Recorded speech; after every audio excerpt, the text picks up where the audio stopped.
Good morning, everyone. It's such a pleasure to introduce the work and members of our interdivisional task force on the pandemic. In March of 2020, Dr. Charles Figley put out a call for trauma psychologists to work with him on a task force to help psychologists learn about trauma and how to help people suffering from trauma due to COVID. Soon, over 100 psychologists and over 13 divisions of the American Psychological Association answered the call.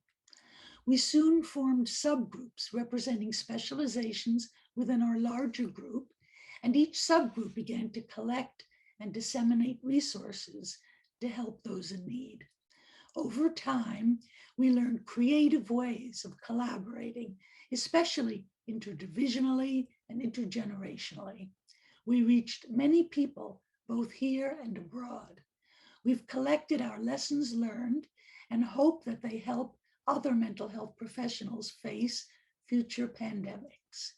In this presentation, you'll hear from chairs of some of our hardworking groups who will present the findings of that group. Here is a slide of those presenters.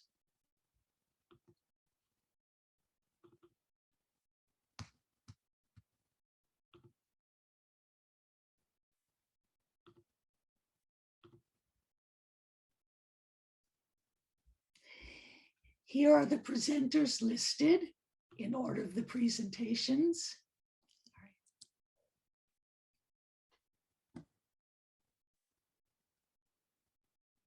Dr. Charles Figley, Dr. Lenore Walker, Dr. Maureen Riley Landry, Dr. Arlene Steinberg, Dr. Irit Felsin, and Dr. Falou Rami. The first presenter will be Dr. Charles Figley, speaking on the APA Interdivisional Task Force on the pandemic. Thank you.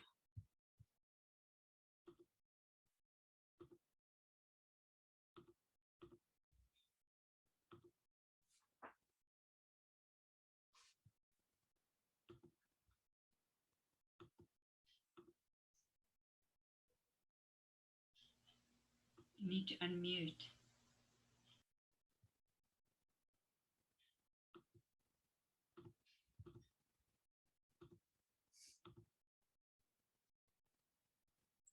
Okay, welcome everyone. I'm happy to be here. We're all happy to be here. I'm the chair of the task force, and let me get right into the presentation.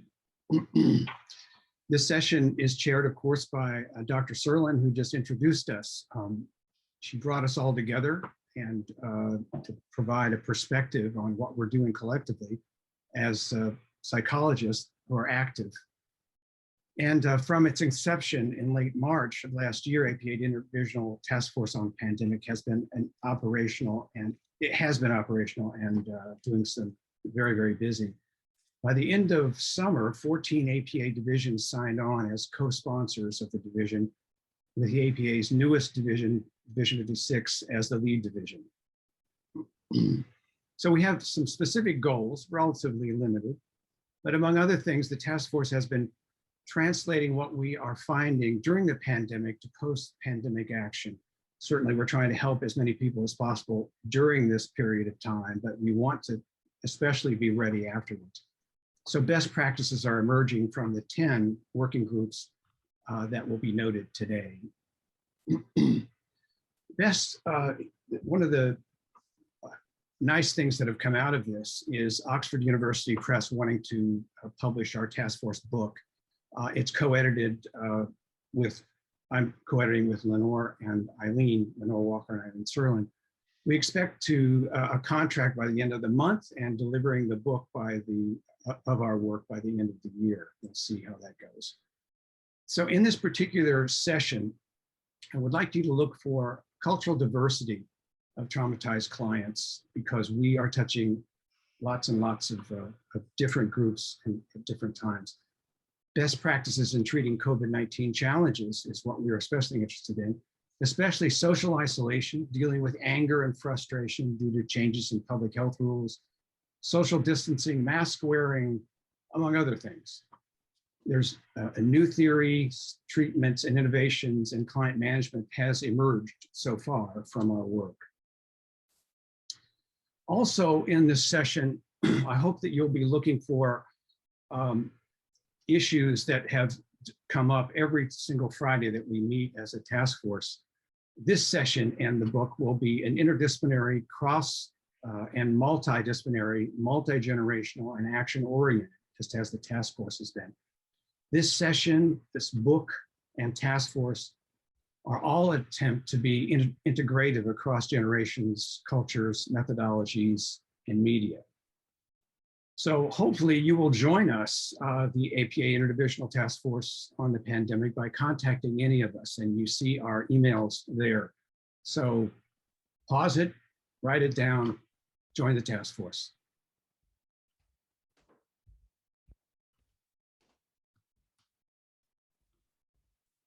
Eileen? Thank you, Charles. Thank you very much for this introduction for the rest of us to the task force. And let's go back to the screen share now. And the next presentation is by Dr. Lenore Walker.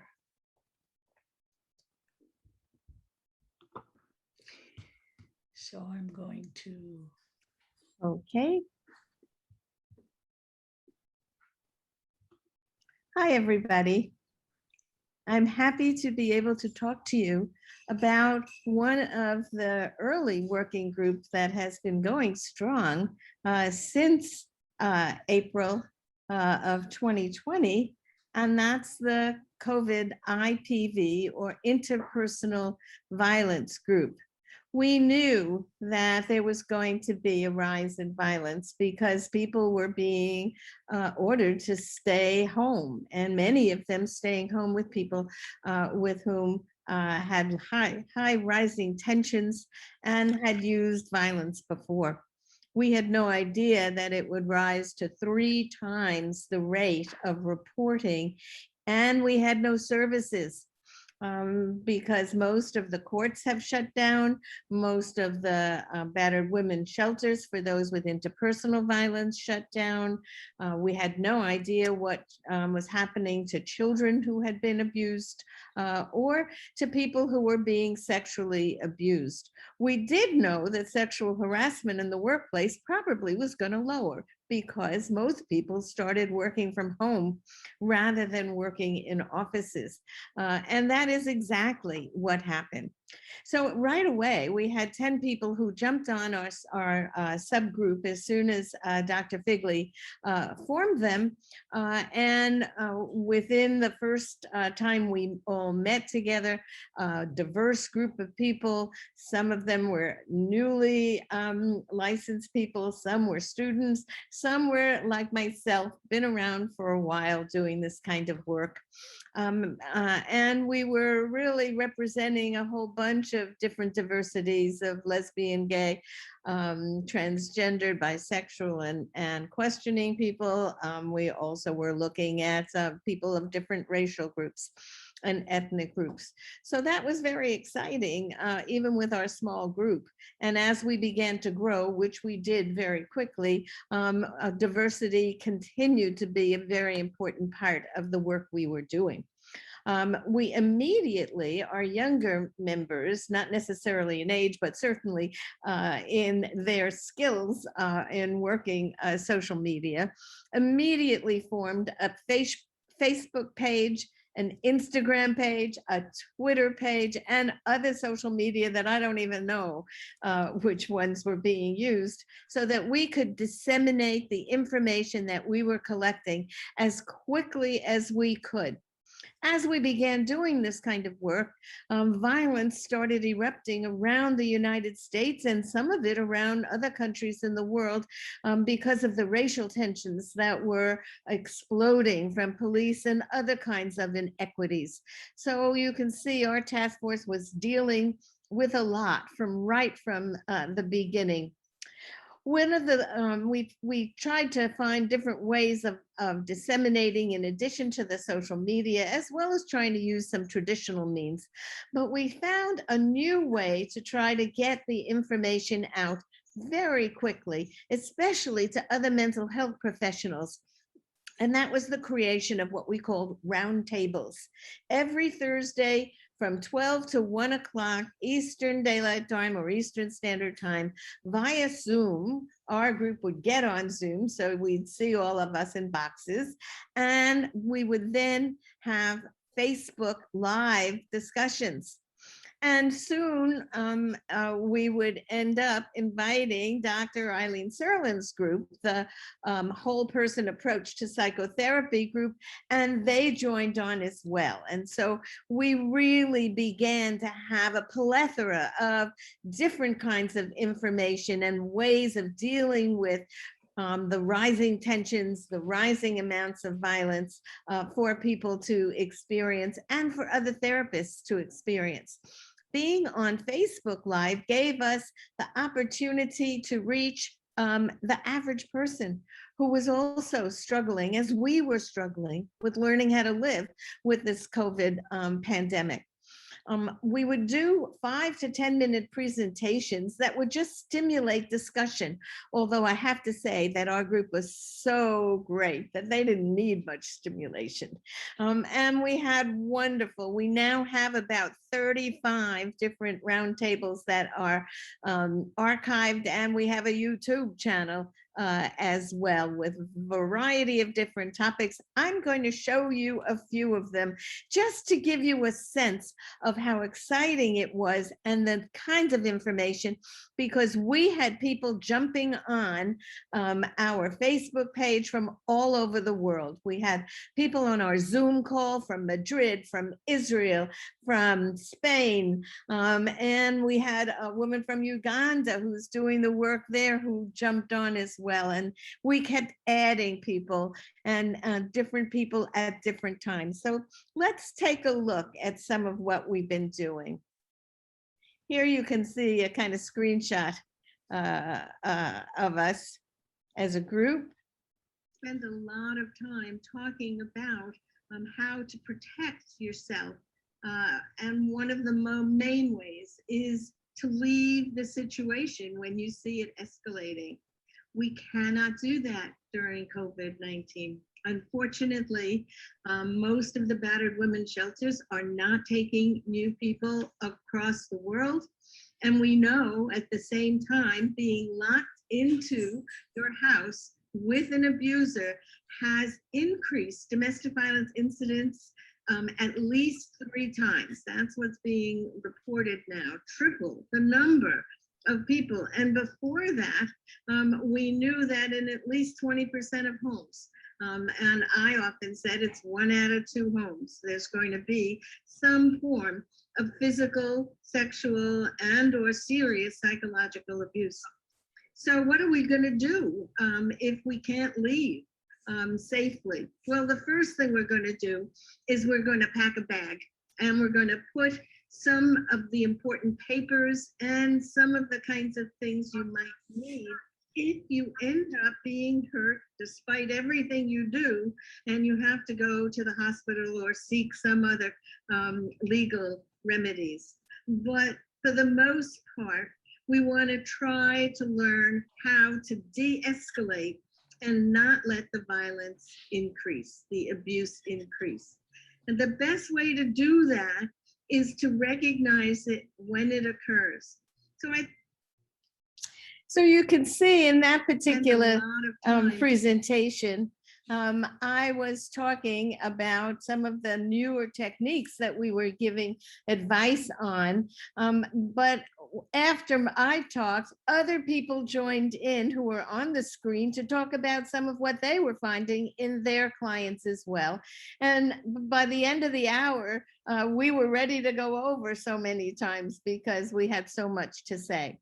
Here are some, I'm showing you Laurie Gill, who's one of our members on the group, and she's teaching us a technique on how to deal with anxiety, and then we all practice it, and then we suggest that people who are watching also practice it. So let's see if we can get this one to play as well. What I'm looking for. If I'm Lovely. Thank you so much. Welcome. Well, that skipped her a little bit. About some very anxious clients that I've worked with, that when I gave them very general instructions, they have found difficulty, and I found sometimes it's helpful to talk with them and even suggest something like, how do you feel? In Israel, we have lots of beaches, being on the beach. Can you imagine yourself on the beach by yourself, feeling the sun beating down? Is this a good thing for you? Some people even have suggested, can you imagine yourself floating on a cloud, supporting you and carrying you, or a feeling of coolness or warmness? And I've done work with families, and sometimes it's helpful to try and get, like, I talk about family government, that we sit down and we discuss together how we can each find a particular place and maybe have some agreement that we have a group timeout when people feel things, attention building. Somebody say group timeout, and everybody goes to their safe place for a couple of minutes. With clients, especially clients who are very anxious, before I do the visualization exercise, have them come up with a place so that they're not doing it in the moment where it's really unstructured and it can create some more anxiety, but to actually have them, before we do the exercise, kind of identify a place. To add to that, I love that kind of prep is something I also do with clients when doing safe space. And it can, what I found too sometimes to be really helpful is take a SUD scale before and after, because sometimes, right, the safe space is actually not safe. And so I find when it can be really hard to get into that visualization and feel a sense of calm, to kind of unpack, is that actually really a safe space? Explain what SUDS level is. Yeah, so subjective. Yeah, so subjective unit of distress. And so it can be helpful as a way to help clients, and then you as the clinician kind of monitor, is distress increasing or decreasing? So 0 being no distress, 10 being the most amount of distress that you could possibly be in. And so when you're doing some of these activities, it can be really helpful to do kind of a, from 0 to 10, how are you feeling now? And then after, from 0 to 10, how are you feeling now? It's also the body scan, to do a body scan so you know how you're feeling actually in your body. So if it matches, like, oh yeah, I like it, it's quiet, or it's a safe space, but your body is telling you something different. So you have to change it. And safe space can change over time, like at different times. It doesn't always have to be the same safe space that you go back to. One of the things that's fantastic about all of the calming and the stress reduction and the safe spaces and the safety building is that, it's very empowering. And for survivors of intimate partner violence, we know that empowerment is such a critical piece to build up that empowerment and that control. Little by little, and those even who are still living with abusive partners, to be able to take that little bit of control, as you said, Michaela, in having a mobile safe space or like a mobile safety pack, or to be able to go to this safe space in our mind and have that bit of control kind of as we go. But as you pointed out, as well as so many have pointed out here today, it generalizes to all of us so well right now in this chaos that we're living in across the world, right? We need that empowerment, and we need to have those little blips on the radar, those little pieces in our day where we can take some control back and have a little bit more of that power. It's very, very healing. So you can see how we all jump in. It's very informal, but filled with really good information from people who are in practice with a variety of people in a variety of places. We represented so many different countries as well as places across the United States. Let me try Lori Gills again, because I'd like you to see it. It's really her great presentation. actually, I don't know how well you can see, I don't think I can get the camera all the way down, but vigorously shaking it out, right? My hands are shaking and it's coming all the way up my arms. So if you're able to stand, if you want to try this, and just vigorously really releasing that excess energy. This is great to do when our body feels jittery or nervous or shaky. It also wakes us up a little bit too, but it's great for discharging that excess stress. Stomping, right? Kids naturally do this and we often want them to stop, but I much prefer this to the self-harming or, the other things that happen when that energy builds up. So we want to externalize. And another is a Qigong approach, and it's just bringing our shoulders up. Be conscious of this if you have shoulder pain. And as we breathe out, we're going to push our hands down and go. So breathing in, breathing in. So you can give an audible sound or just a breath, whatever feels comfortable to you, but just noticing. So those are some activities for discharging. Great.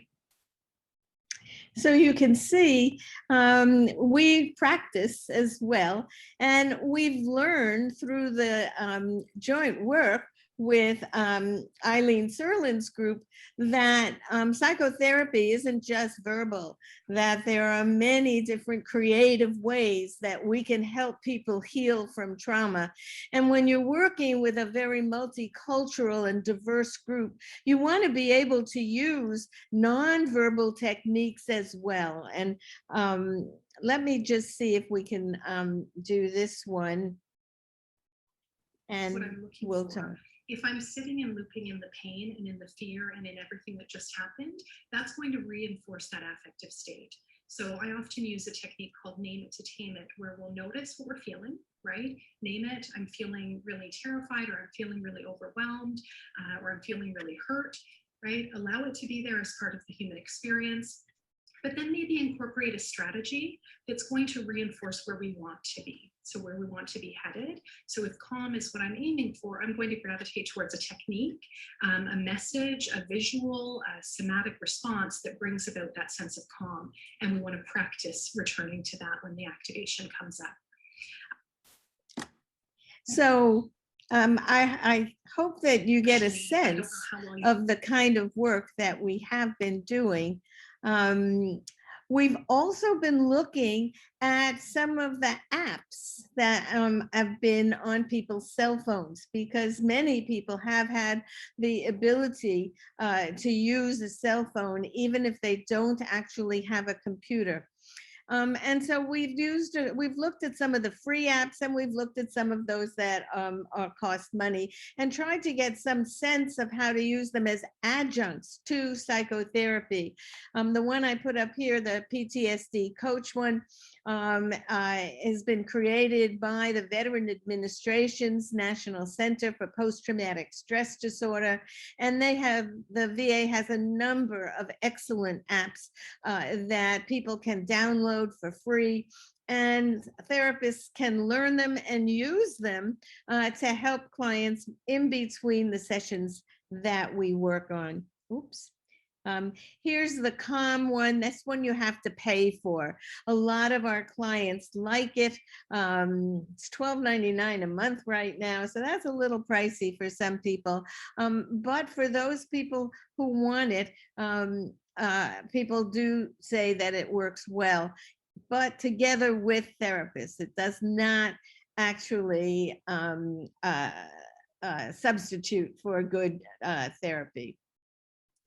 So what are our future goals of our task force? Well, we're going to continue with the roundtables. We've taken a little hiatus for the summer because we're all taking well-needed vacations that we need. In fact, I'm leaving for my Denver vacation after we do this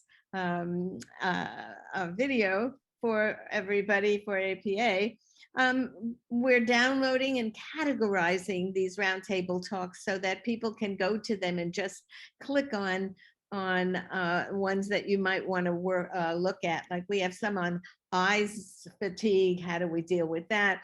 We have dance therapy. We have creative art therapy. We have experts from all over the world.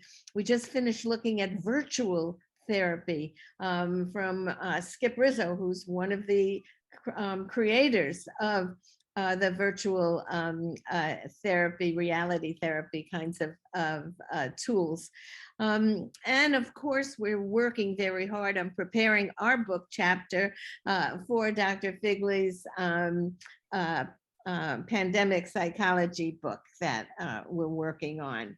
And as Dr. Figley suggested, we're looking at making sure we don't get caught short in the next pandemic, should there be another one, which there probably will be because of all the health issues going on. And so we're trying to find ways to make sure that mental health workers are prepared, because most of us were unprepared and most of us have been dealing with these issues. So with that, I'm going to turn it over to my colleagues, and I hope that you have gotten some sense of how we've been spending the last year and a half together. Thank you. Thank you so much, Dr. Walker. What a wonderful, enthusiastic, and interactive presentation. So let's see about going to our next one here.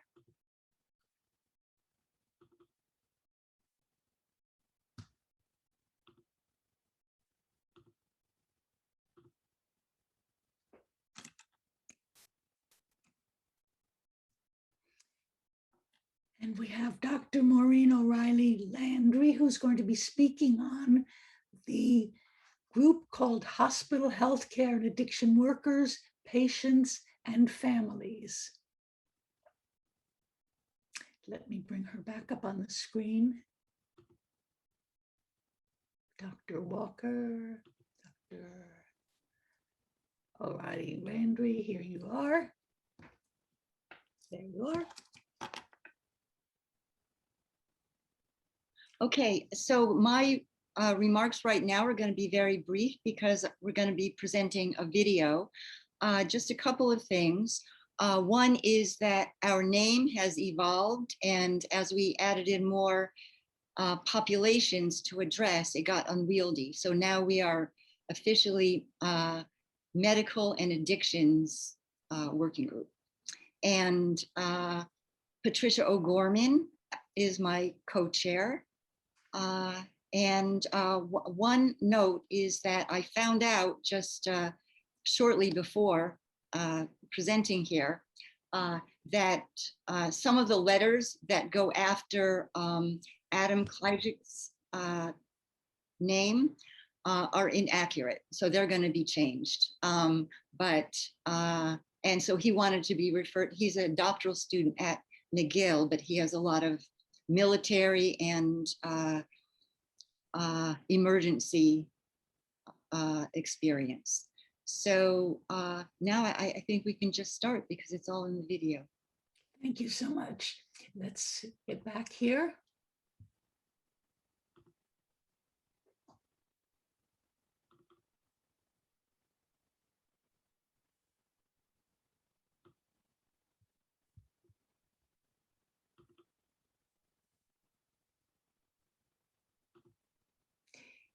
And here we go.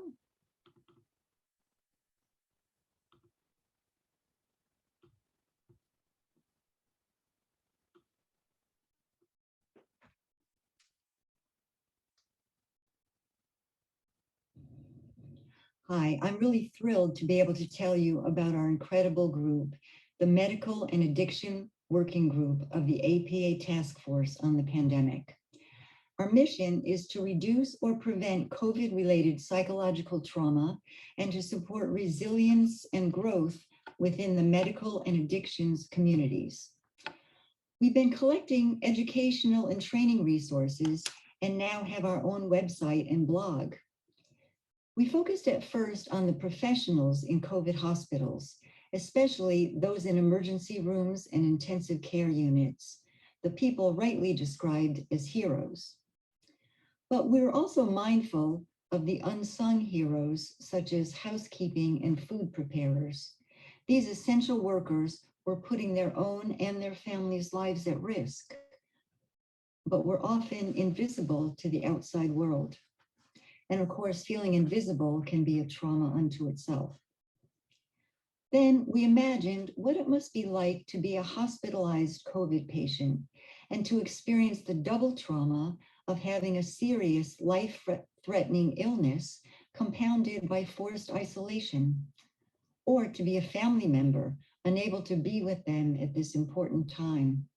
So we included patients and families. And finally, we wanted to help healthcare leaders to lead in a psychologically informed way. Last summer, I was working with a physician in Korea about trying to figure out how to utilize her materials in both Korean and English to be able to use on our website that we were in the conception of thinking about having that now we have. I began to also increase our knowledge here of addiction, changing actually the name of the work group as to include addiction as we all began.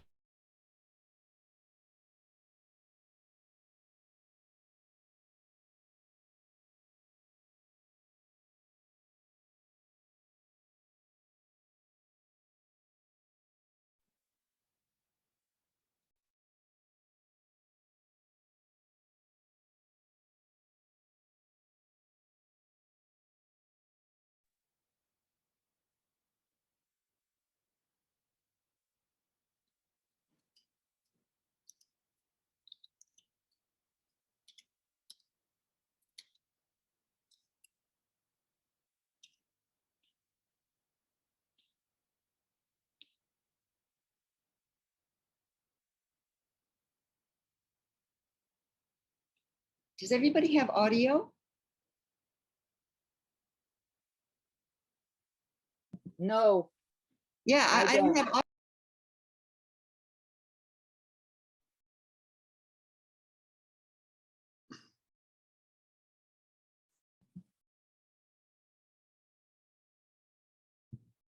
audio. You're muted, Maureen. Yeah, do people have audio? No, I don't have audio. No. This is Irit. Ever since Patricia started speaking, I haven't gotten audio.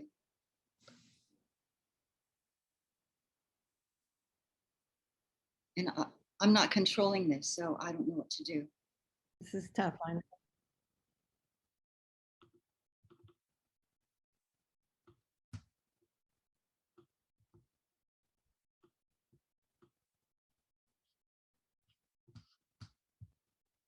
Any scabs they had of their healing up until this date. And now we're being re-traumatized by just what life had to offer them. In all of this, I gained incredible insight and compassion and support. Many of my family members are Asian. I've required and received much support from our group about dealing with the whole Asian hate issues. This has been an incredible journey, and I invite you to look at our materials and to join with us. Now, a bit about how we got started. I'm a medical psychologist with a husband and son working as physicians in a COVID hospital at the end of March 2020. I was very worried about the toll this would have on them and wanted to use my knowledge of psychological trauma in medical settings to contribute what I could. I asked colleagues in APA, how do I join the APA COVID task force? When they couldn't find one, they decided it was a great idea, and the trauma division immediately took the lead, and now here we all are. I'm so grateful to the trauma division for doing this because it has afforded Patricia O'Gorman and me the privilege of leading what is truly the most impressive group of human beings I've ever known. I'm a PhD in health psychology, trauma expert, and associate professor at the Universidad Complutense de Madrid, and a clinical psychologist and specialist at the Hospital Clínico San Carlos, at the Child and Adolescent Mental Health outpatient unit, and also at the trauma adult unit at the hospital, also outpatient. I run a couple of humanitarian projects in Uganda thanks to EMDR Spain. I've been a member of the task force since last year, and where I serve as the representative of Division 38, the Society for Health Psychology. And it's been a really great experience to bring health psychology's knowledge to the task force and share the connections between trauma and health conditions, and also to participate in the organization of the blog and the website and the great work being done there. But the thing I'd like to say most is just how much I've enjoyed being part of this group. It's such a wonderful, mutually inspiring and supportive group, and I've been really happy about that. I'm happy about the future of the group and where we're going with it. When the lockdowns and quarantines were put into place as COVID swept the world, the shockwaves of anxiety, stress, and uncertainty affected even the most resilient of workers, and the need for those serving the public to have spaces for support and assistance became apparent.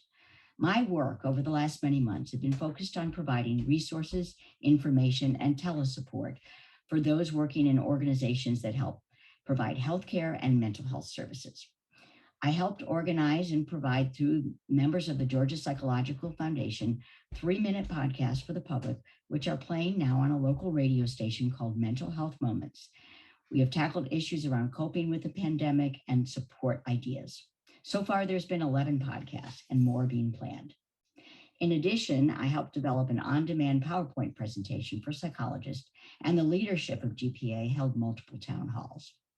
Services were provided to the nurses through the Georgia Nurses Association and school nurses through the Savannah-Chatham County Nursing Association. The Georgia region of the American Red Cross provided twice-weekly Zoom telemeetings to staff and volunteers.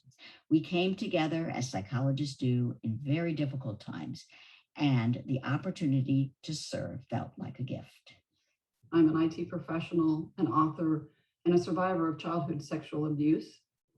I got connected to the working group through Dr. O'Gorman, through a self-help book that I'd recently published to help survivors of abuse and assault build resilience and overcome their trauma. And she invited me to participate in the working group by writing a series of blogs to help survivors deal with the overwhelm of COVID.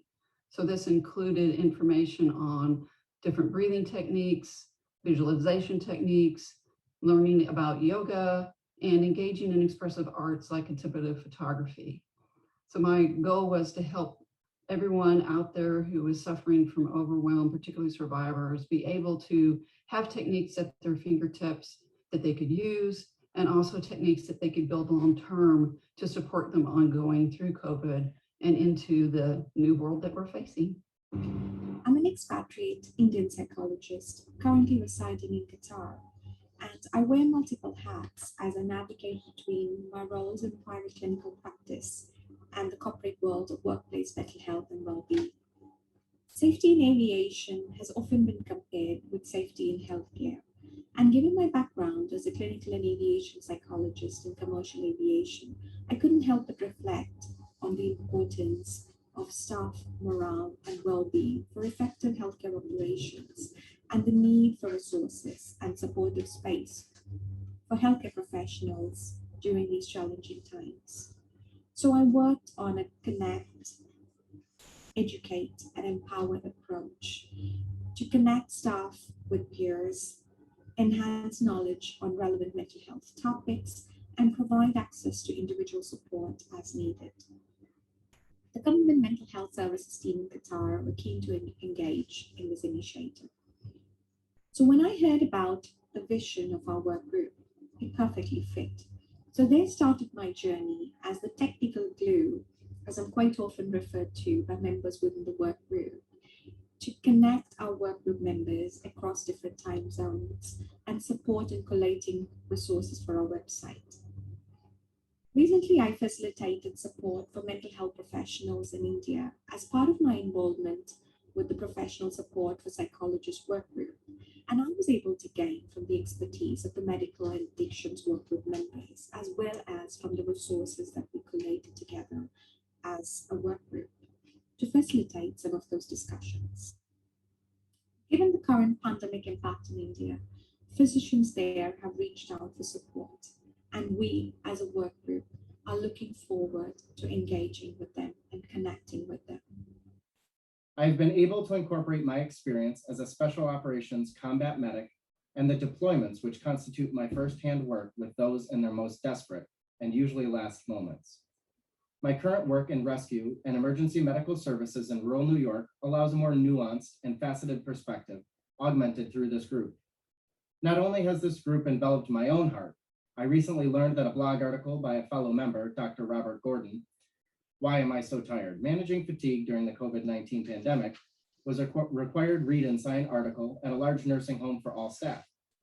Finally, as a doctoral student in cognitive neuroscience, it has been immensely rewarding to utilize as much from my education as this task force has given me, and perhaps more importantly, purpose. Let's keep moving humanity forward. Existential and humanistic perspectives have been a very effective intervention during COVID-19. In a series of 5 Psychology Today blogs, including existential interventions during COVID, the importance of self-compassion and kindness, sustaining pediatric hope, how to deal with compassion fatigue and cognitive flexibility and resilience during the COVID transition, I've incorporated these principles. I realize the importance of the values of humanistic and existential perspectives, including self-compassion, the importance of hope and kindness during this time, and also the importance of confronting one's own mortality and vulnerability. I've greatly appreciated the support, encouragement, and expertise of the COVID task force, and it's been one of the valuable post-traumatic growth experiences during this challenging time. As part of those collaborative efforts, we are working hard to understand better the experience of collective trauma during the pandemic, and as we move forward in the upcoming months. Together, we will be working on a position paper that will focus on equity and full realization of the right to mental health across diverse communities, increasing equitable access to mental health services and psychosocial support, and building palliative environments that will help to relieve suffering and foster resilience. Finally, I will mention the need for a chief psychologist in the Biden administration to help shape policy, interdisciplinary collaborations, and to expand trauma-informed care and palliative care workforce education and training for psychologists, allied professionals, and all healthcare workers. Our blog is called Psychological Trauma, Coping and Resilience, COVID-19 and Pandemics. It's published under the auspices of Psychology Today online.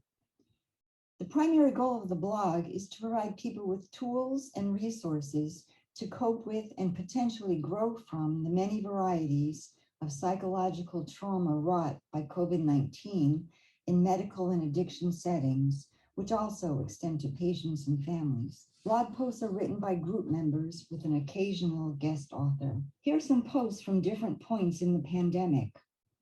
Early on, we had the psychological trauma of having a loved one in the ICU. As the gravity of our situation became more apparent, posts included suicide by intentional overdose in children. Recent topics reflect current concerns as we transition back into the world. The return to school, tips for parents of anxious children. Arabic translators have requested permission to translate articles into Arabic, which we're very excited about. As co-chair and founding member of the NISPA Special Interest Trauma Group, as well as of the Disaster Relief Network. Together, in collaboration, we're providing services, trauma services, pro bono to anybody seeking help during this period of time. I just would like to share how moved and touched I am by this group and what a safe and holding, containing environment the group has created for us all. To do this work, we all need compassion and nurturance, and that is truly one of the biggest resources that this working group is providing to all of us. Thank you to all, and again, it's a real privilege to be part of this tremendous task force.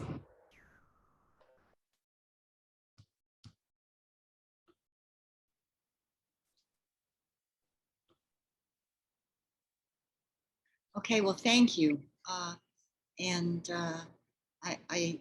just want to make one comment that I really wanted to do a video to highlight the abundance of talent in our group. I didn't, because it, as you can see, it goes way beyond me and way beyond the co-chairs.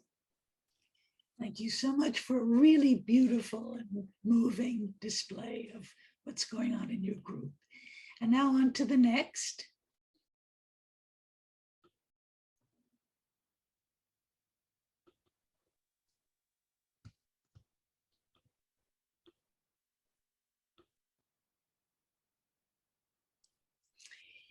The next is a presentation by Dr. Arlene Steinberg, who is chairing the drop-in professional support group during a pandemic.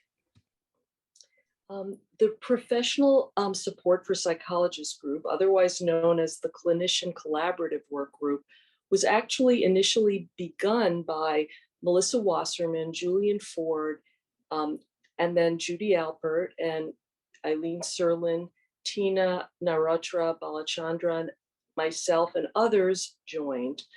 We envisioned this as a drop-in group for psychologists to support one another in our work and our lives. We envisioned ourselves as facilitators and even co-participants in the groups as we all experience this shared trauma of COVID-19. While the groups were initially scheduled many days of the week, the schedule cut back to once a week as the need for them lessened. The groups then expanded to provide support more recently, as Tina just mentioned before, to clinicians in India as they currently find themselves in the maelstrom of COVID-19. The groups in India are ongoing and are going to continue for the near future. We'd like to now turn to those that facilitate the groups, who will describe how these groups developed, their experiences, observations, helpful aspects, challenges, and future implications of these groups. Thank you.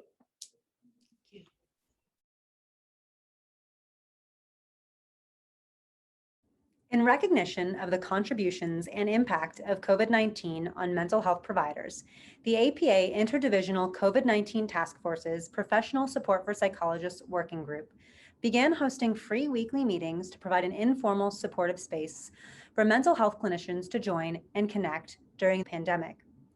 These meetings were referred to as the Clinician Support Collaborative, in which mental health professionals, including psychologists, social workers, marriage and family therapists, psychiatrists, trainees from all over the world joined to discuss the challenges they faced and to receive support.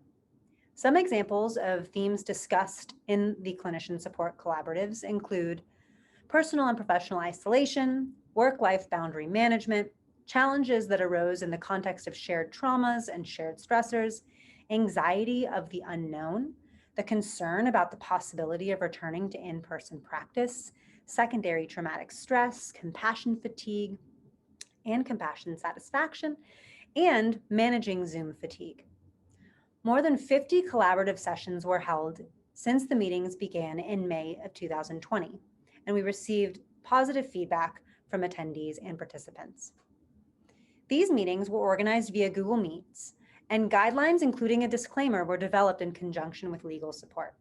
The guidelines included the acknowledgement and understanding of the participants that the meetings were not intended to provide psychological services and were not to act as consultation or supervision. Rather, the group leads were donating their time to coordinate a supportive community of mental health clinicians during the pandemic. We engaged in outreach and recruited participants via listservs and social media platforms like LinkedIn, Facebook, and Instagram. Participants from all over the world joined in on these meetings, including mental health clinicians from the United States, Qatar, Kuwait, India, Bangladesh, and Argentina, just to name a few.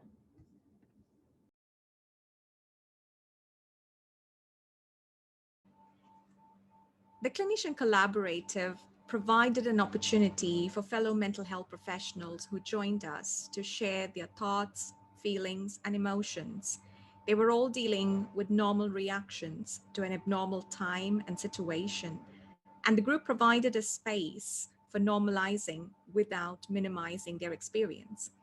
Participants shared and discussed the challenges that came with the loss of support and contact with colleagues, transitioning to telemental health services, managing work-life boundaries, the experience of shared trauma, personal losses, the physical and emotional exhaustion, and empathy overload.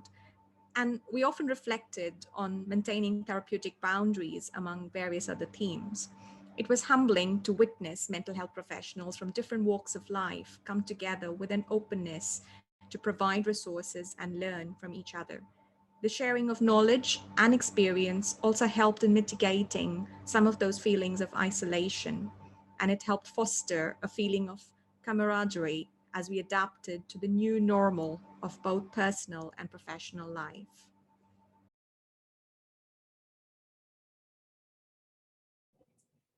So the question I want to address is what was most helpful? And as I think about that question, I ask another question, helpful to whom? In my mind, there was no question that the meetings were helpful to the attendees. But to my surprise, there was an additional benefit, and that is that they were helpful to us, the organizers, the ones who provided the space. How were they helpful? First of all, we as mental health professionals just simply like to help. That's why we entered the field, or at least one of the reasons we entered the field. Second, the meetings were helpful to us in that we shared the same trauma that the people who attended the meetings were sharing.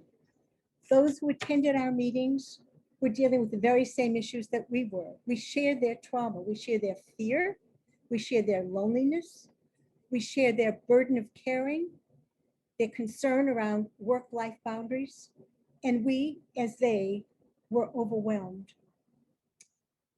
Third, those of us who were attending these meetings and running these groups, we were meeting regularly with each other, and that provided an additional source of support for us. It provided structure because we were meeting regularly. We supported each other, and it provided some validation of shared experiences. And also, there was the additional benefit of younger and older people working together and each having something quite unique to offer the other group. The younger folk were technologically sophisticated, and the older folk were desperately in need of their sophistication.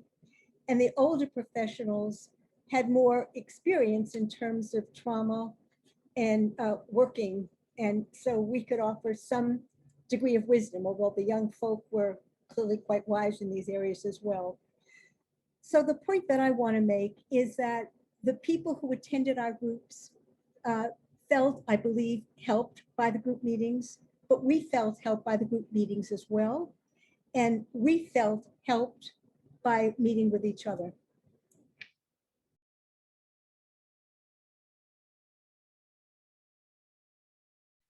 We recently provided clinician collaborative support groups for psychologists in India at the request of a psychologist who had approached a colleague expressing the need for this among Indian psychologists. Immediately, I realized that the groups we had been running during the height of COVID here might be of help to them, and the psychologists in India were most interested, albeit they wanted us to provide not only support, but content as well. Many of the psychologists in India were either in training or teaching. Rather than the drop-in groups that we facilitated before, these attendees seemed to all know one another and seemed part of a cohesive group. We focused on topics of their choice. The groups were also similar to the clinician collaborative ones in their consistent and predictable schedule, which has been helpful in grounding attendees who are going through the maelstrom of COVID-19. The topics have included an overview of trauma, self-care and body-based grounding, psychological first aid, secondary trauma or shared trauma, and grief. The focus of the groups was on providing support, and attendees shared their experiences, with some having lost loved ones. They also wanted to speak of their work and share about their patients' losses and trauma, as well as think together of how to work whilst experiencing shared trauma. As things improved a bit, albeit still difficult, they also spoke of the stirring of past traumas, like the partition, and the intergenerational transmission of trauma, both for them and their patients.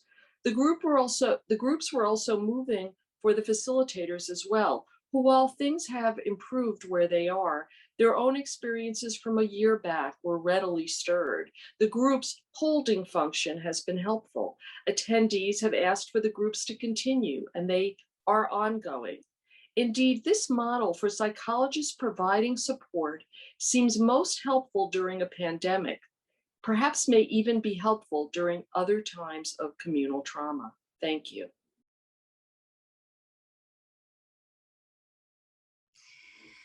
One of the most heartwarming experiences for me, though, was with this special group of the Indian psychoanalysts who contacted one of our members. And I'm part of a group that's been working with them on Monday mornings. I am a dance therapist and work with kind of embodied ways of working with COVID. We believe that trauma is so much in the body. And they actually were speaking about the pain in their bodies and the kind of the involuted postures. We did some work. We've had 2 sessions so far, and this is continuing as COVID continues to rage in India, although it's coming down some. We did some work with what we call grounding, literally. And the interesting thing about grounding exercises for them is if you ask them to take a breath, it kind of got painful for them and actually reminded them of some traumas about not being able to breathe. But we did grounding, feet on the earth, strength, resilience, and then began to move it into mobilization. And some of them also experienced pains in their arms.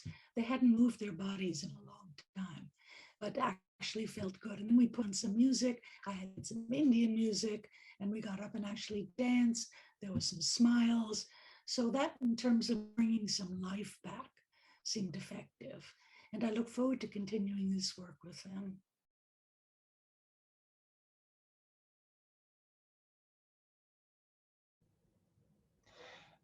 What we took away from this experience was that in the future, when there's shared adversity or trauma, as there was in this case, and this is often the case in disasters and other kinds of mass incidents that aren't necessarily considered to be shared adversity or trauma for the psychologists and other mental health providers, what's really crucial is that there be support for the people who are providing the support. Now, we all know this. We all know the importance of addressing vicarious trauma and secondary traumatic stress. But what we learned in this experience in the Clinician Support Collaborative was the importance of a parallel process. We were able to organize and facilitate leaderless groups with our colleagues where we provided mutual support to one another. We got as much out of it as the other participants did. But in so doing, we also prepared ourselves for the opportunity to provide support to other colleagues, for example, our colleagues in India. And we also provided one another with mutual support just through the process of organizing this whole endeavor and doing it together as a small support group. And that's what we really need to be aware of and think about in the future. That's the kind of parallel process of support for the supporters and supporting those who will ultimately provide further support and training down the line.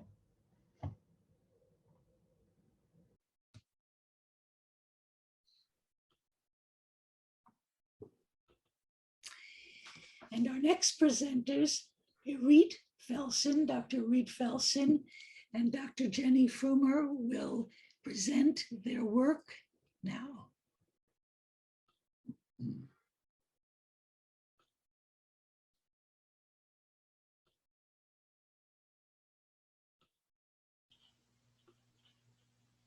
Okay.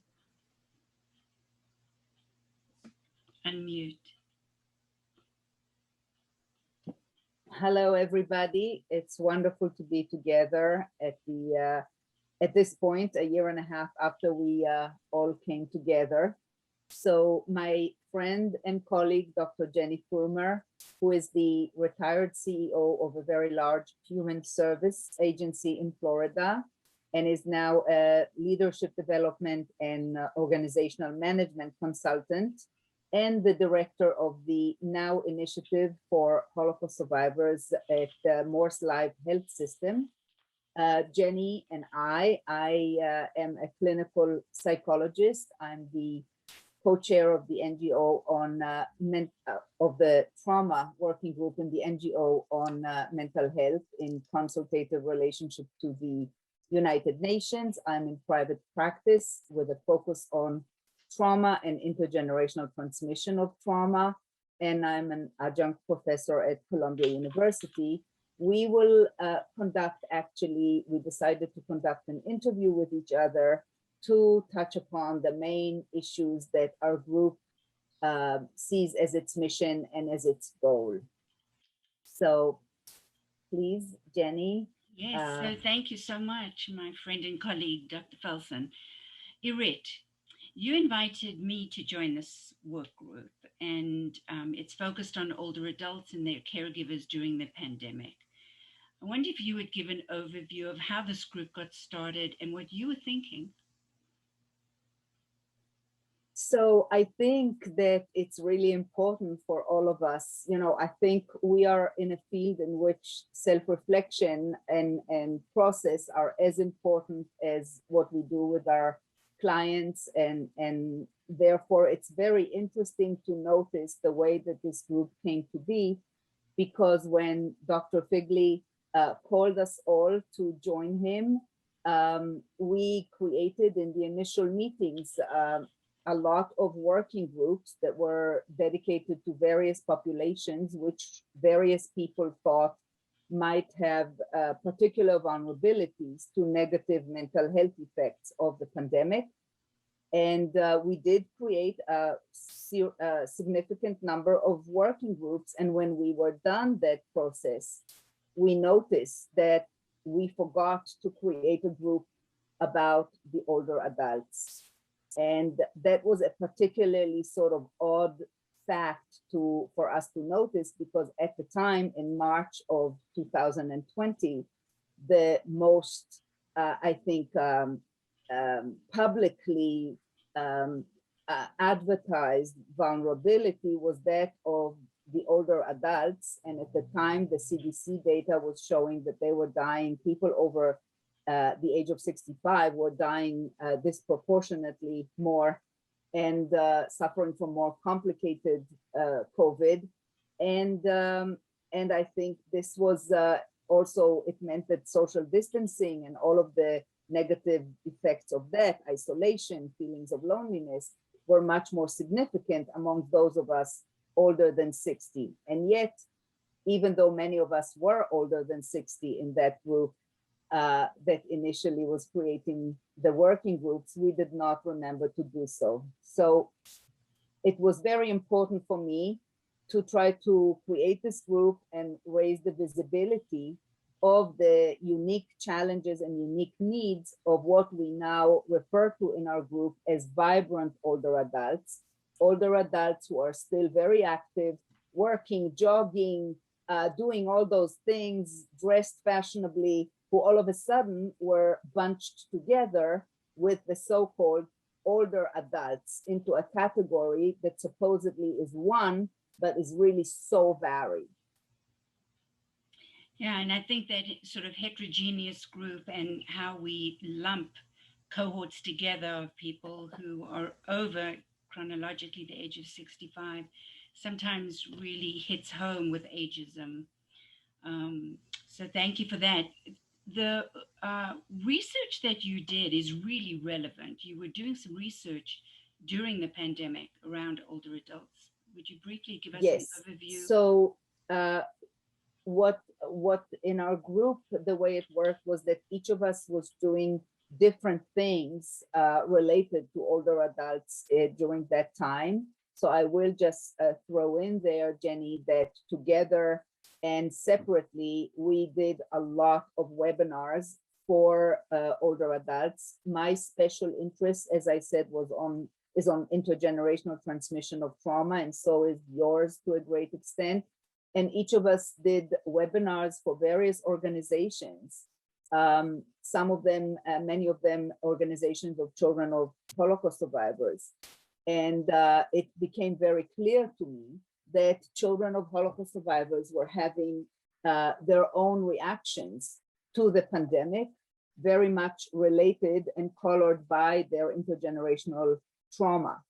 And so together with a colleague, Professor Amit Shrira from Bar-Ilan University, we conducted a research on samples of Canadian and American children of survivors.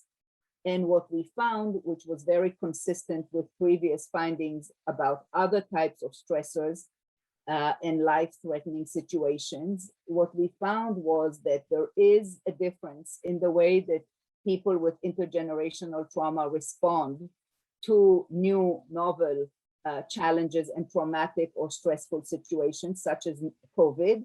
And one of the most important things in determining the level of the reaction, of the difficult reaction, the psychological distress that they feel, the subjective loneliness that they feel, is the level of perceived PTSD in the parents.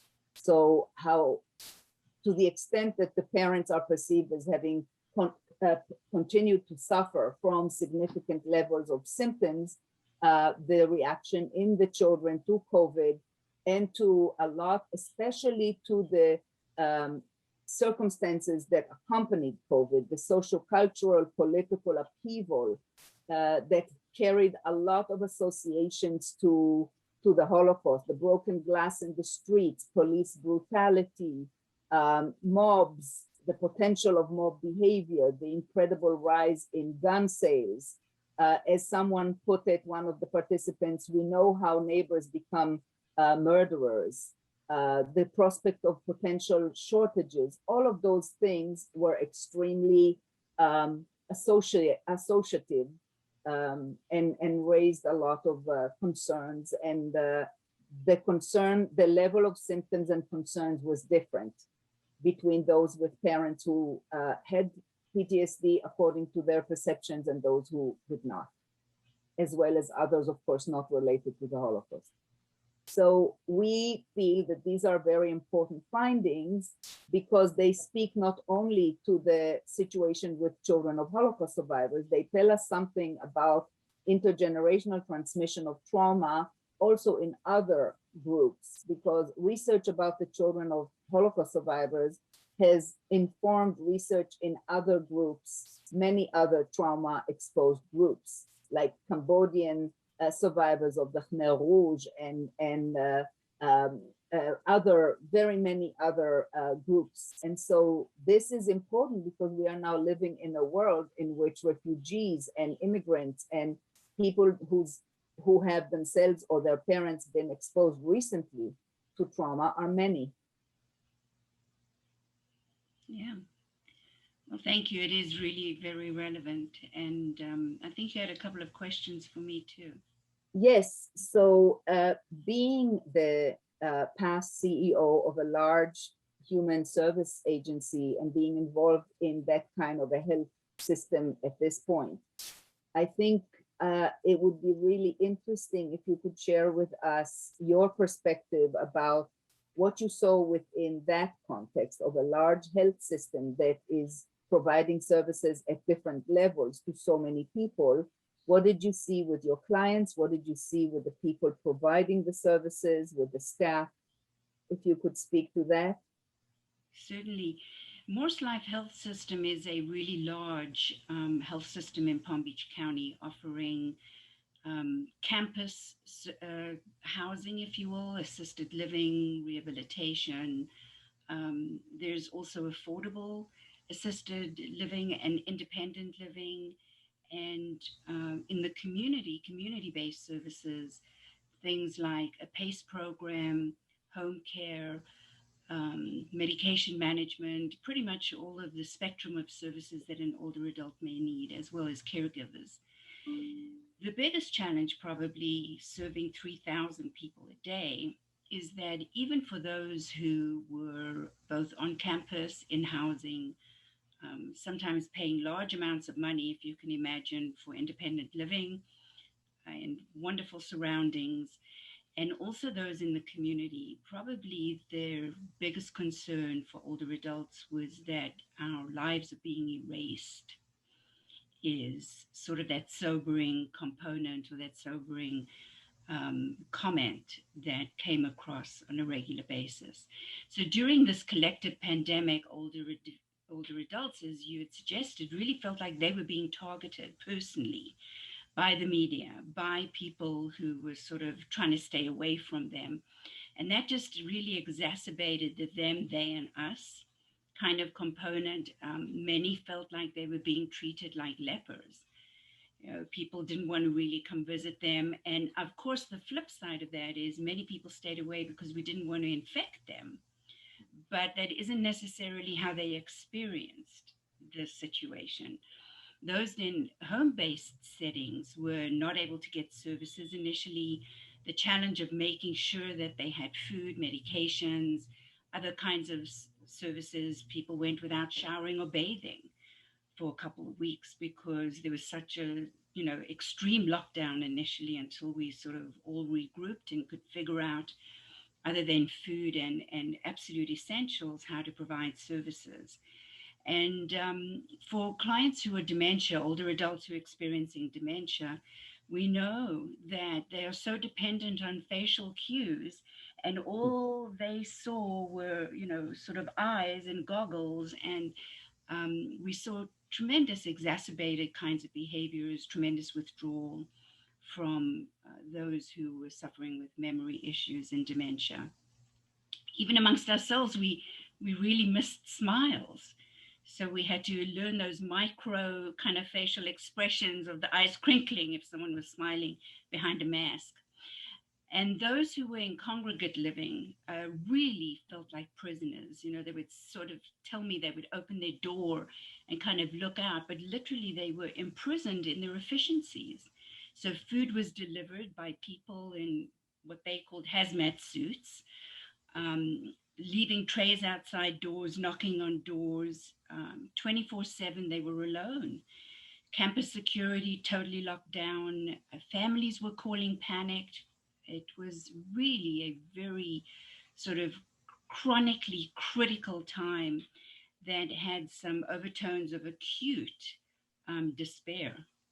So what we were really able to do quite quickly is we tried to connect people to technology. We did have some brave souls who were IT volunteers who went in, taught people how to use their phones other than just answering a phone, learning how to FaceTime, how to WhatsApp. And we also quickly mobilized volunteers so that they could have friendly voices. And you mentioned the staff, and I'm just going to take 1 second to say that staff had to be reminded, the people in the front lines had to be reminded that endurance and grit can be really dangerous without the opportunity for rest and time out. And so we had to remind them constantly, as others that have acknowledged this afternoon, that being on the front lines is absolutely relentless. And so we know that it's not about gutting it out. Resilience is not just gutting out, but rather ensuring to practice self-care and take time to recharge. So we certainly had our hands full in our sort of microcosm of the world dealing with older adults and their families. So Jenny, I know that we have only a very short number of minutes left, but as we know, trauma in previous phases in life often impacts the way that people experience new traumas, and it also often comes hand in hand with resilience that is forged through very difficult experiences in the past. So what did you see in terms of survivors that you're serving, survivors of the Holocaust, survivors of other trauma, in terms of their responses, resilience and vulnerability? Yeah, I think we saw what I've learned as a military term is LOSS, which is the late onset of stress symptomatology, usually as a result of some kind of earlier trauma. So for Holocaust survivors and some of the immigrants that we work with as well, what we really started to see were comments, and we heard comments like, you know, what's the big deal? Like, I've lived without toilet paper for 5 years. I don't get why everyone's trying to find toilet paper. Or I can eat sawdust and I'll just be fine. However, more disconcerting comments were, after all I went through, I'm going to die alone. So of all the atrocities I saw, I know I'm going to die alone, which was devastating for so many who have had earlier trauma. There was this resurgence, or rather this urgency to bear witness. I have to tell someone my story. Will you write it down for me? Will you tell my children my story? The loneliness was really palpable. There were trauma triggers that were exacerbated because of the environmental and the situational, sort of environmental and situational triggers. There were also these feelings of, I know I can look out the door and my head won't get shot off by an Nazi guard. On the other hand, I feel like I'm still hiding in that closet waiting for the Nazis to find me. So we can only imagine the depth of this sort of resurgence and of earlier trauma during this period of time.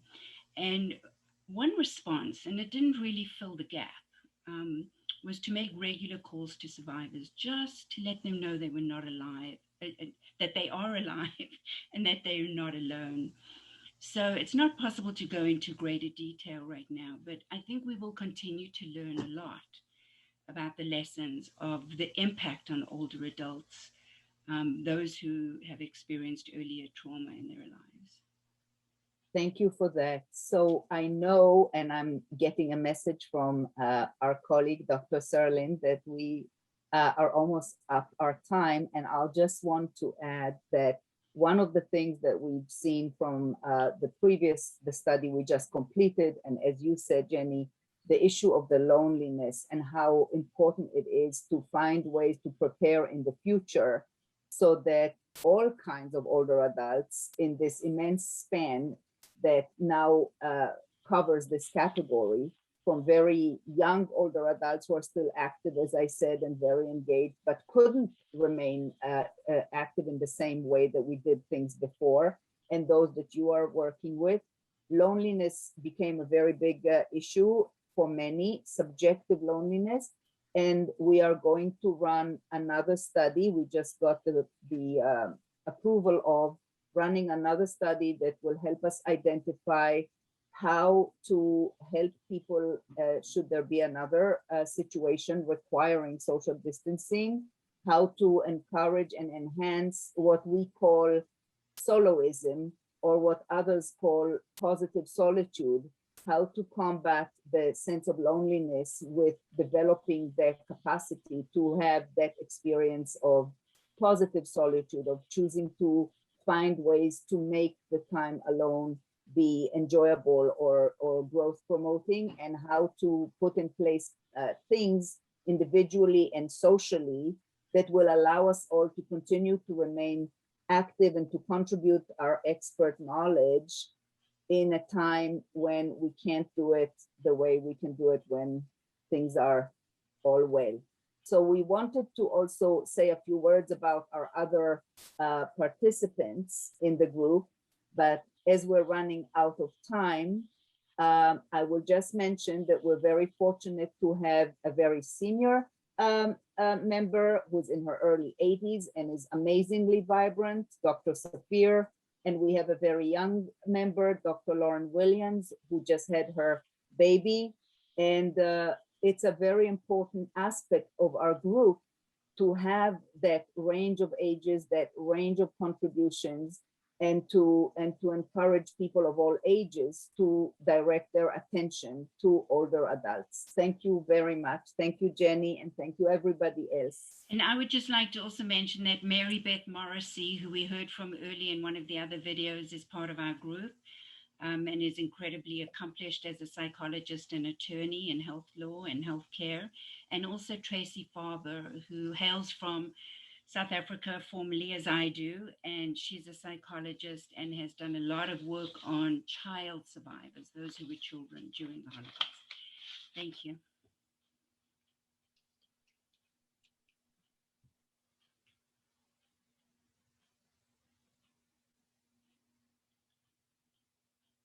So thank you so much, both of you. It was very touching and very important. The information in this came close to my parents were at Morse in Florida. So very touching to me too. And now we will move on to the next participants. Let's go back here.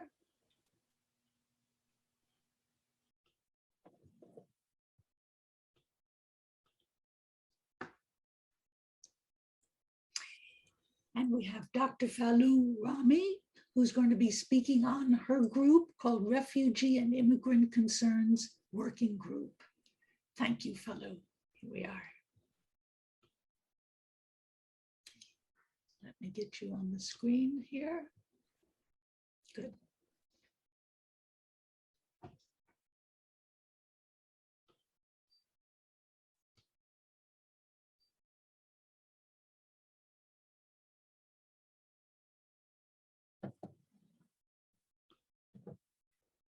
Good afternoon, everybody. Thank you so much. It was wonderful to hear everybody's presentation and the work that they've been doing in their various groups. And thank you so much, Dr. Serlin, for putting together this symposium and bringing us all together. And Dr. Figley for being our illustrious leader of the task force. So I wanted to start off a little bit with the start of the group. I believe the task force started in April 2020. I know there was like initial calls put out in March, and I was going through the emails yesterday to remind myself of how things started, how the beginnings of our group started, how our groups came together. And I remember Emily had put together a survey to identify what different task force participants were interested in, and also identifying the groups of interest. And Monica Indart, who's the co-chair of this group, unfortunately, who was not able to join today, took leadership of the COVID-19 Refugee and Immigrant Concerns Working Group and expressed an interest in chairing it, and she asked for a co-leader. And I just really liked what she had to say during our Friday task force group. I felt like I had a lot of affinity and similar interests as her. We had shared interests in various groups that we'd worked in, interests in human rights, social justice. I also, when I started off with the group, I was representing Division 52, which is one of the earlier division groups that joined this larger task force. And I also had a deep interest in this group due to my own work clinically throughout the years with immigrants and refugees. But I also did my dissertation on Syrian refugees and through the lens of humanitarian workers that work with them in 14 different countries. So I was really interested in, how their adjustment experiences were shaped through policies, through media, through politics, along with citizens that resided in those countries. So the reason I mentioned that is this all fit, this group that I asked Monica if I could help chair with her. So I already mentioned my interest in international psychology. I have my PhD in international psychology as of 2018. And I was also interested in this group due to my own lived experience as an immigrant and the adjustment processes. And of course, like a lot of the anti-refugee, anti-immigrant sentiment that we're seeing expressed both domestically as well as abroad in Europe and various other countries. So, and also my experiences as part of the BIPOC community. So all of this gelled for me in terms of why I decided to co-chair this group. In addition, I've done a lot of work in crisis intervention, and I have a deep interest in doing disaster crisis related pandemic work, along with, seeing the impact on refugees and individuals and communities due to armed conflict. So our group has fluctuated and currently includes a core group of 8 to 10 members. And I do see this similar fluctuation in the other group that I chair, which is a crisis intervention and trauma consultation group. And I don't think that that's, I think that's pretty similar from what I've seen in this task force, along with the Division 52 task force that I co-chair. So initially also there was various groups that did not have co-chairs. So our initial discussions of this group were also whether or not we should combine this group to also cover culturally diverse, racial disparities, as well as marginalized groups. This is our mission statement, which has fluctuated as well. I'm sorry, let me try to change the speaker view if I can, because it's really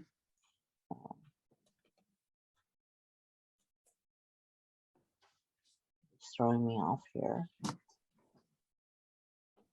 So the mission statement, and then I have some comments that I made on the bottom just to kind of expound on some of our mission statement. So the mission statement of the refugees and immigrant, and if you notice the M is capitalized to represent migrant workers, concerns group, otherwise known as the RIC group, is to work within an interdisciplinary integrative system of care to serve the COVID-related, pandemic-related mental health, as well as psychosocial needs, which is very much mental health and psychosocial support services term, and advocacy needs of refugees, immigrants, migrants, and related communities. Our goal is to identify and disseminate helpful resources addressing the diverse and multicultural needs of these communities and the harmful effects of marginalization. The committee recognizes the strengths and resiliency of these communities and will continue to find ways to leverage that strength in meeting ongoing needs. We seek an inclusive membership where members of the communities this working group strives to serve are also represented in the RIC working group itself. So only through such full representation can our work be considered fair, just, and equitable. So just to elaborate, it was very important for us when we considered this mission statement along with our working group that we had a community participatory aspect approach. And so that community participatory aspect approach includes, as we mentioned, members of these communities, BIPOC communities, immigrants such as myself, migrant workers, activists, refugees with lived experiences, people that worked at, non-governmental organizations, etc., to be able to gather their viewpoints to fully make this fair, just, and equitable working group. We also, it was really important to include a bottom-up, middle-out, and top-down approach.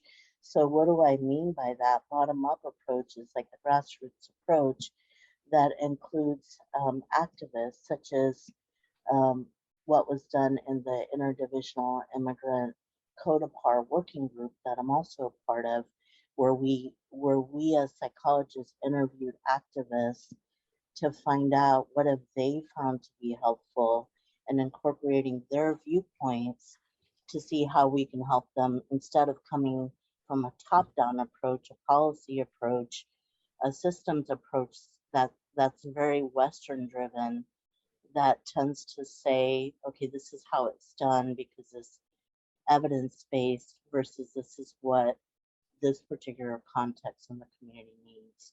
And the middle out approach is looking at what are the existing interventions and systems that are in place, programs, organizations that are delivering these services.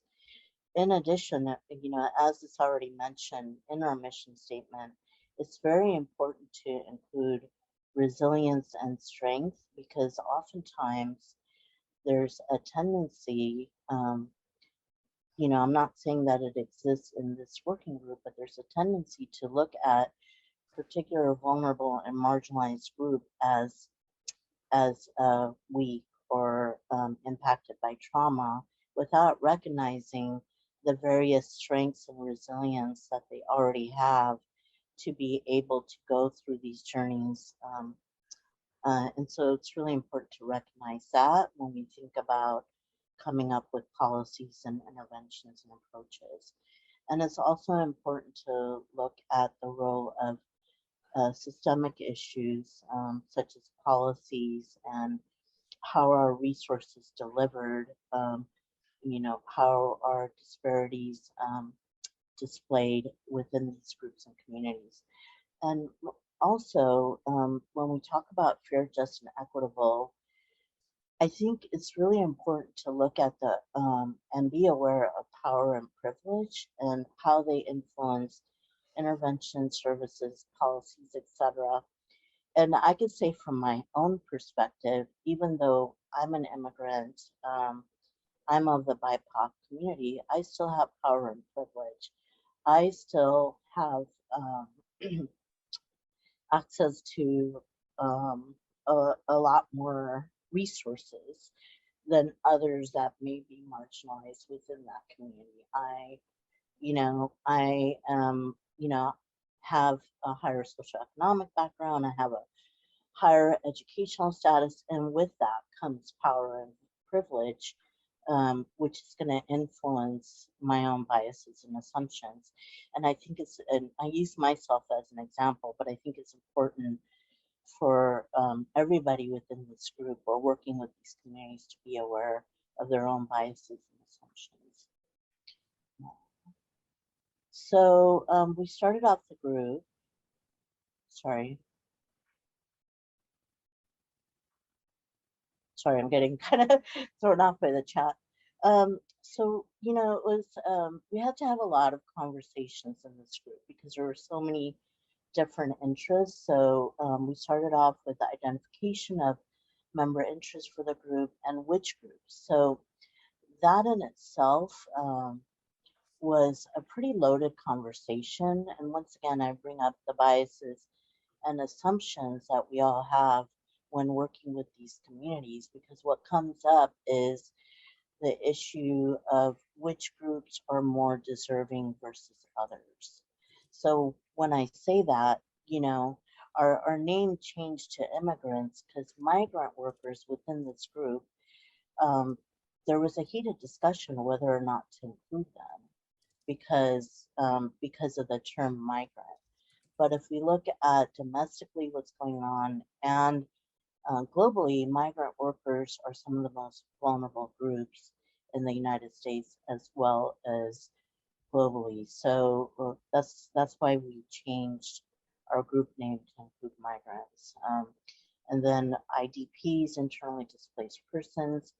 And then, so we looked at including citizens and non-citizen status. So there's a natural, what I would like to say is interest in working with immigrants and refugees and IDPs, but definitely with the migrant groups, there was a lot of challenging discussions.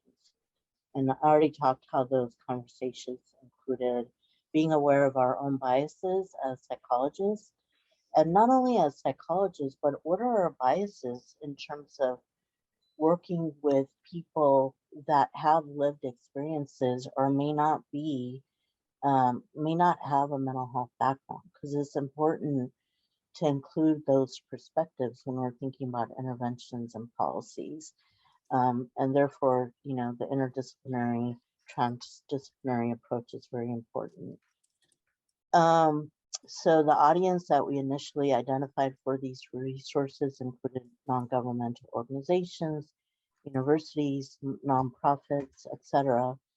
And then also we had conversations of, do we just focus on groups within the United States or as well as internationally? Because migration and refugees and issues of immigration is very much a key global issue. So we're going to just stay within our boundaries, or are we also going to go internationally to address these issues?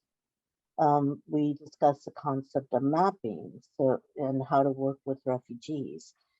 So looking at what exists already, not only domestically but internationally.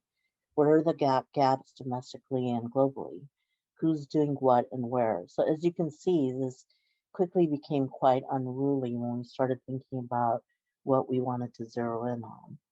Do we focus on resilience of immigrants and migrant workers and refugees versus looking at them as victims?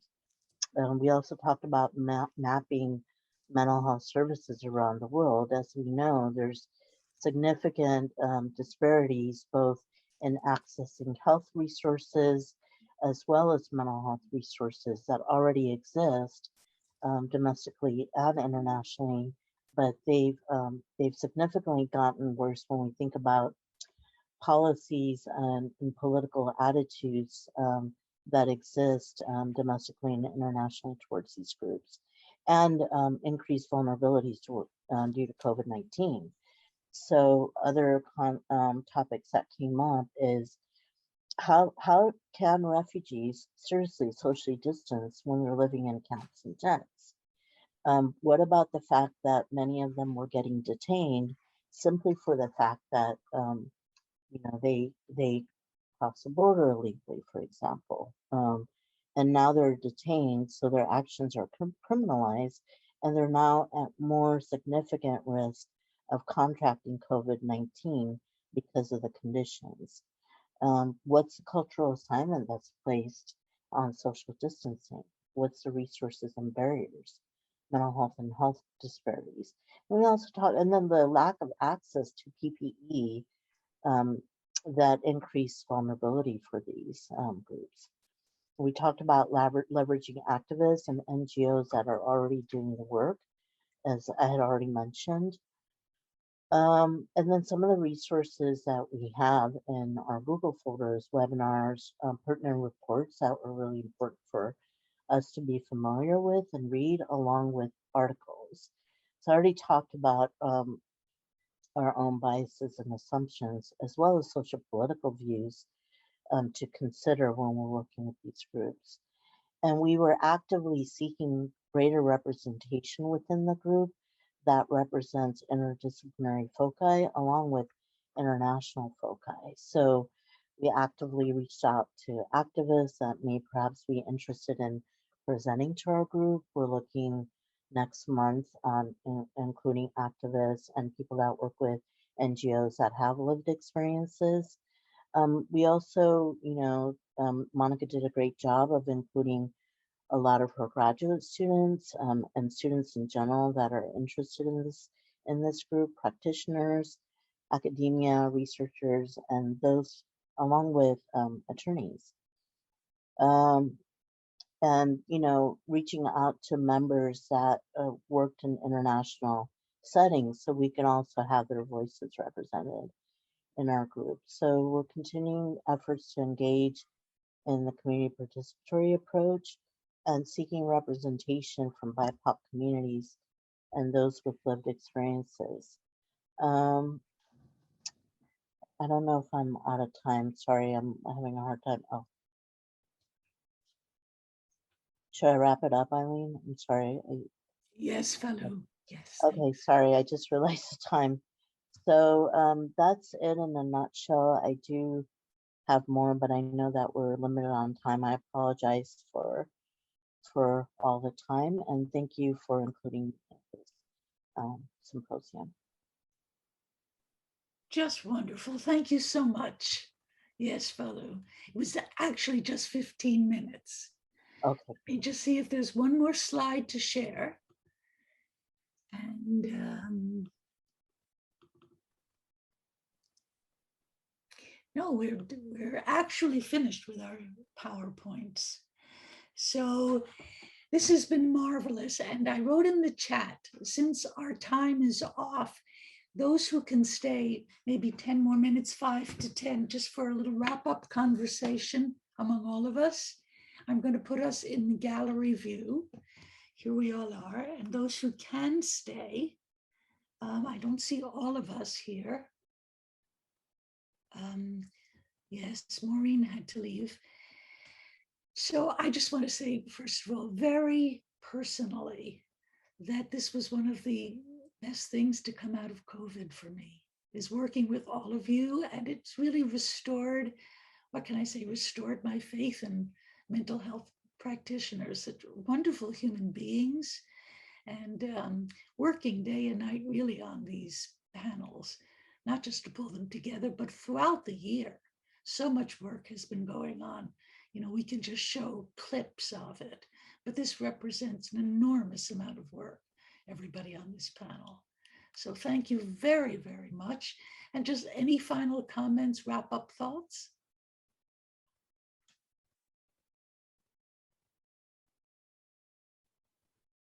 Everyone is muted. Well, I'll jump in and say how fabulous it is to listen to what has been going on. We do have these Friday, twice a month, Friday at noon meetings for the entire task force. And we haven't had one for a little while. So it's exciting to hear where people are, where they came from, and where they've gone.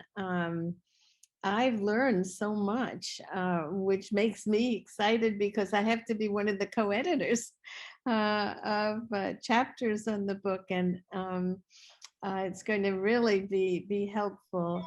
But I think the importance for the entire profession is to show how quickly we were able to jump in, step up, fine tune our tools, and deliver services in a way that I certainly never imagined doing, and I don't think any of us did.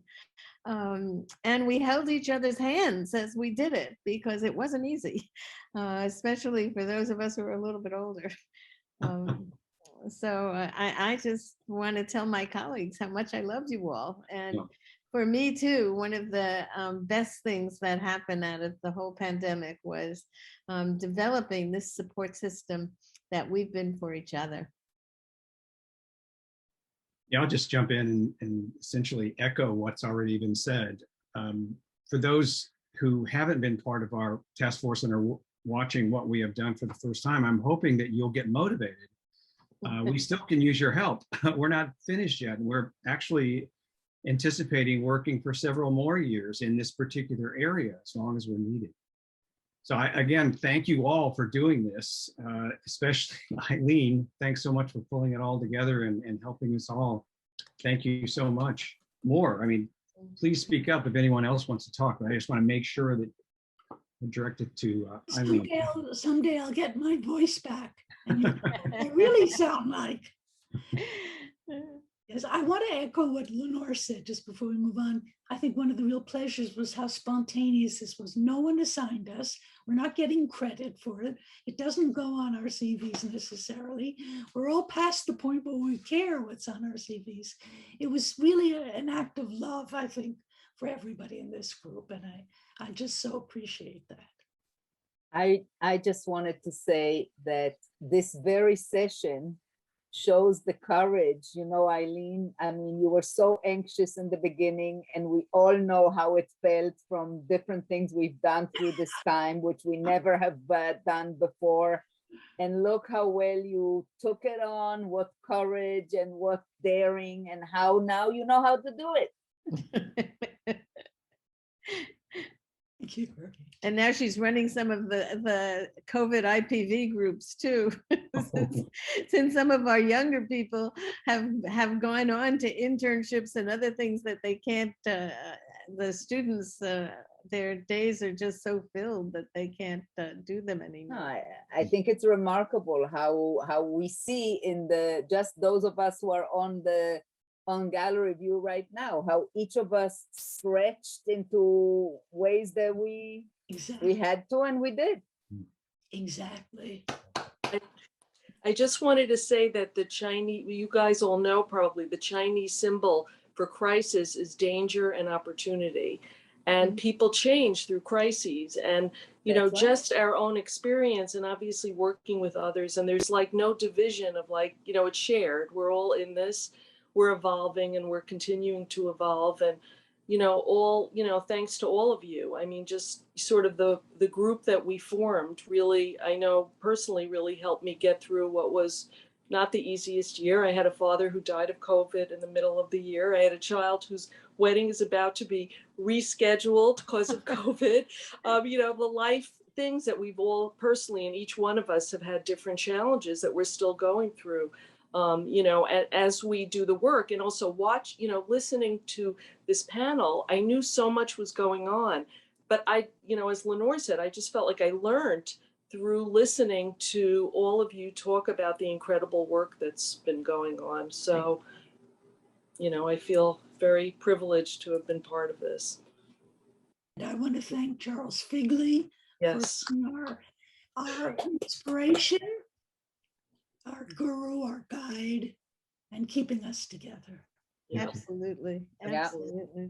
Definitely. Thank you.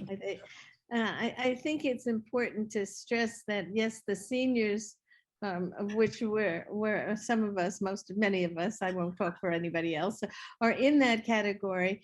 Those of us who have been the vibrant, active seniors that I read and Jenny talked about, face such isolation. For me, you know, being without the ability to get on an airplane and see my grandchildren and my children has just been devastating over the year. And, you know, I'm fortunate we didn't have any major losses. We had a few like other people, but